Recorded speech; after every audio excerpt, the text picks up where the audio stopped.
We are doing the case study airline pricing strategies. I'm Haley. I'm Wait, Declan.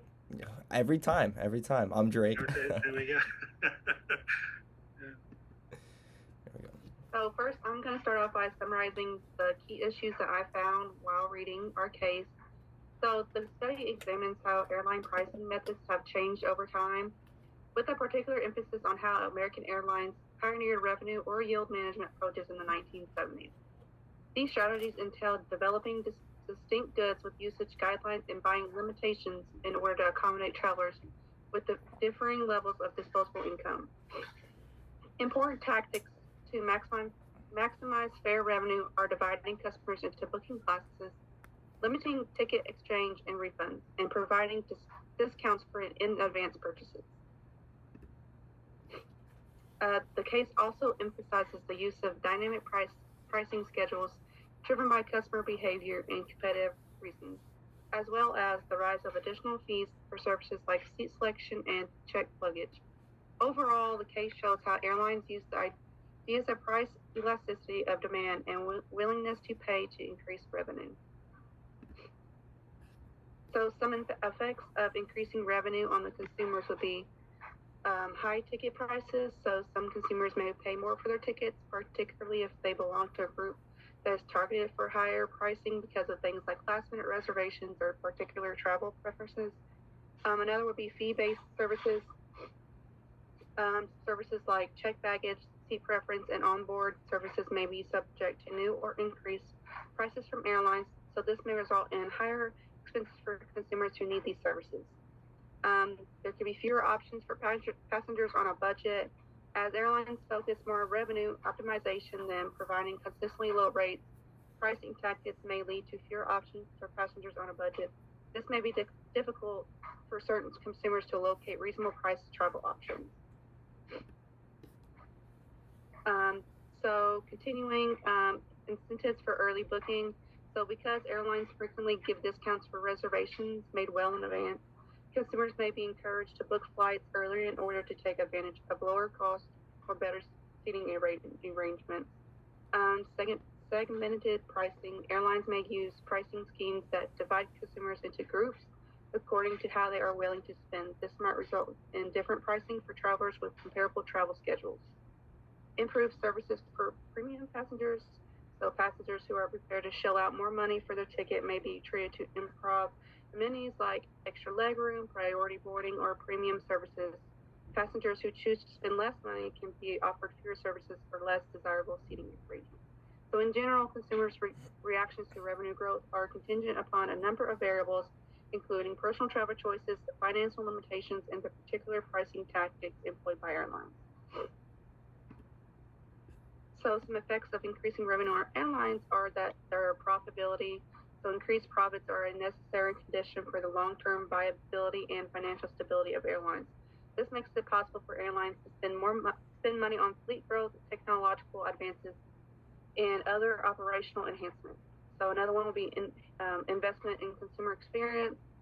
Airlines are available to devote more resources to enhancing the general consumer experience as a result of increased income. This may entail making investments in improved in-flight entertainment, improved facilities, and remodeled cabin decor, all of which would promote patron happiness and loyalty. Innovation and differentiation. Increased revenue gives airlines the money they need to make innovative investments and set their goods and services apart from those of rivals.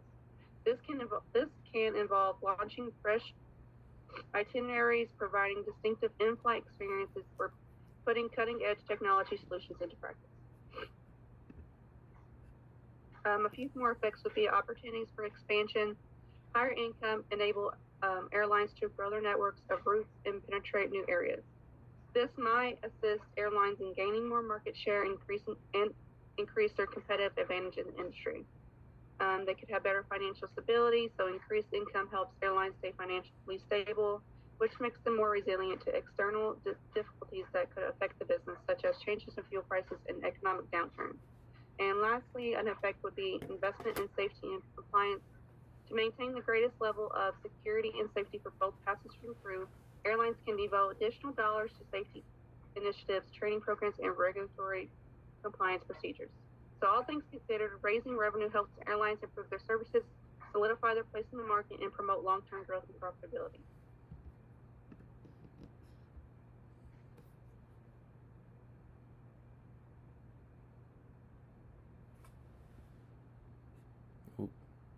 Declan? All right, great. Thank you, Haley. Applying the case to a business setting, what should a business owner learn from this case? Well, yield management, or revenue management, as it's also referred to, is a pricing strategy that extends beyond the airline industry. It essentially creates different products through the design of usage rules and purchase restrictions for which consumers have varying degrees of willingness to pay. Price elasticity of demand is a measure of the responsiveness of the quantity demanded of a good or a service to a change in its price.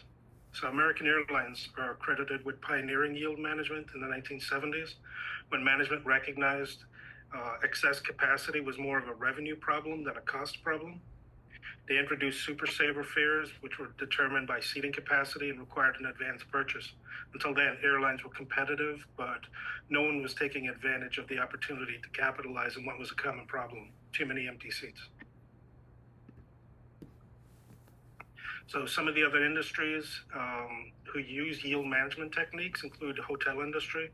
So room rates are based on factors such as demand, what time of the year it is, if there's events in the area. Discounts are offered for booking early, and rates are higher during peak season. Cruise lines, similar to airlines from a pricing strategy, they utilize dynamic pricing strategies to adjust cabin rates depending on demand, time of year, and they offer last-minute deals, as do airlines.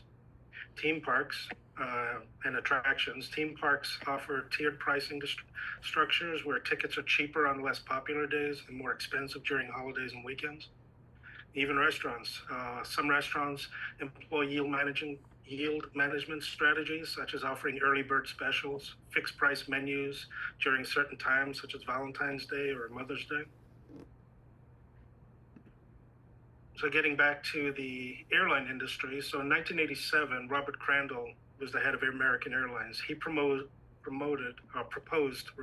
removing one olive from servings of salad aboard flights as a cost-saving measure.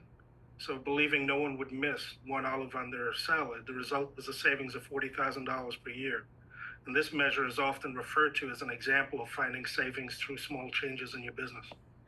Other examples include United Airlines in 2021 stopped serving cocktail sticks in their beverages services on board. The resulting savings, $80,000 a year.